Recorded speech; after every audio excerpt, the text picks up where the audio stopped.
প্রিয় ভিউয়ার্স, আসসালামু আলাইকুম। আপনাদের সবাইকে জানাচ্ছি আকাশ প্রীতি ও শুভেচ্ছা। আজকে আমি আপনাদের স্ট্রবেরি গাছ এর পরিচর্যা, স্ট্রবেরি গাছ চাষ সম্পর্কে কিছু বলবো। দেখুন, স্ট্রবেরি গাছের চারা কীভাবে বৃদ্ধি পাচ্ছে। এই যে স্ট্রবেরি গাছের দেখুন বার্ড বের হয়েছে। এই বার্ডটা কেটে ফেলতে হবে। ফুল বের হয়ে গেছে, একদম অলরেডি ফুলও বের হয়ে গেছে। এগুলো আমাদের বার্ড থেকে নেওয়া আমি মূলত স্ট্রবেরি গাছের সংখ্যা বৃদ্ধি করার জন্য মূল গাছ থেকে এই বার্ডগুলো ঘুরে আমি এই চারাগুলো সংগ্রহ করেছি। 3টি গাছ নিয়েছিলাম। 3টি গাছ থেকে মোটামুটিভাবে আমার অন্তত 20টি গাছ তৈরি করেছি। 20টি গাছ এই কারণে তৈরি করেছি যে আমি পরবর্তীতে আর কোনো চারা কিনবো না, যার কারণে এই গাছ বার্ডগুলো আমি থেকে গাছ তৈরি করেছি। দেখুন আমার গাছগুলো সাইজ।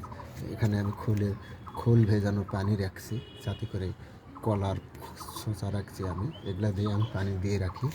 এই যে আবার মইন দিয়ে রাখি। মাঝে মাঝে অনেক সময় গাছে বিভিন্ন ধরনের ছত্রাক আক্রমণ করে। এই যে আপনারা ভালো করে লক্ষ্য করলে, একটু জুম করে লক্ষ্য করলে দেখবেন এই পাতাটাতে আছে ছত্রাক আক্রমণ করছে। আমি নইন মেশানো পানি স্প্রে করে দিই, তাতে অনেক কমে যায়। এটা আমার বড় গাছ নিয়েছিলাম আমি, যে গাছটা মূল গাছটা নিয়ে এসেছিলাম। 3টা গাছ নিয়ে এসেছিলাম আমি বাজার থেকে কিনে। স্ট্রবেরি ধরেছে, অনেক স্ট্রবেরি ধরেছে আমার।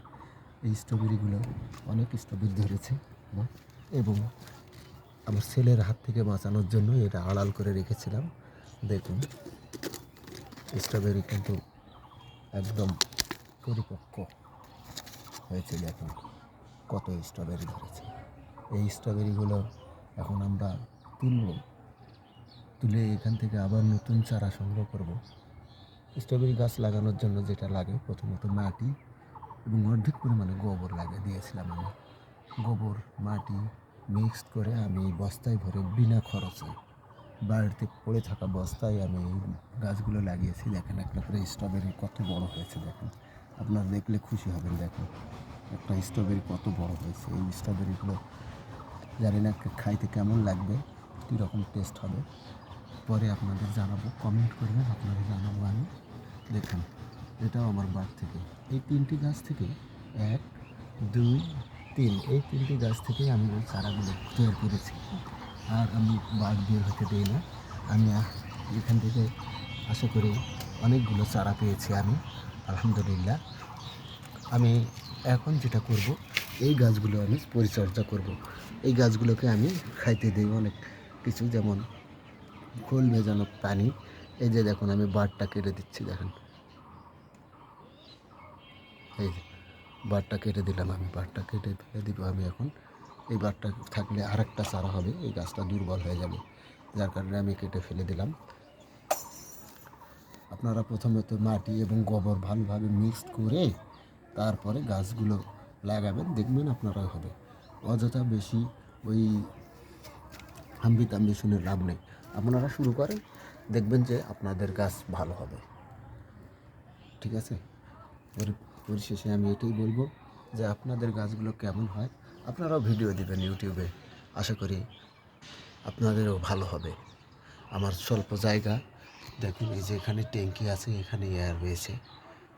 দেখুন না কেন, আমার ট্যাঙ্কি পানির ট্যাঙ্কি রয়েছে এখানে, এরই পাশে লাগাইছে। আমি মূলত গরিব মানুষ, তো আমি আমার বড় জায়গা নেই, যার কারণে আমি এই জায়গাটাতে এই গাছ কটা লাগিয়েছি। কত সুন্দর দেখা যাচ্ছে। দেখেন স্ট্রবেরিটা ভালো লাগছে। যাদের ভালো লাগবে তারা একটু কমেন্ট করবেন, দেখবেন আমাকেও ভালো লাগবে আপনাদেরকে জানাতে পারলাম। আপনারা মাটিটা ভালো করে তৈরি করে শুকনো গোবর দিবেন, দেখবেন শুকনো গোবর দিলে আপনার শুকনো গোবর যদি দেন আপনারা, তাহলে কিন্তু আপনাদের অন্য কোনো পোকামাকড় থাকবে না, রোগবালাই থাকবে না।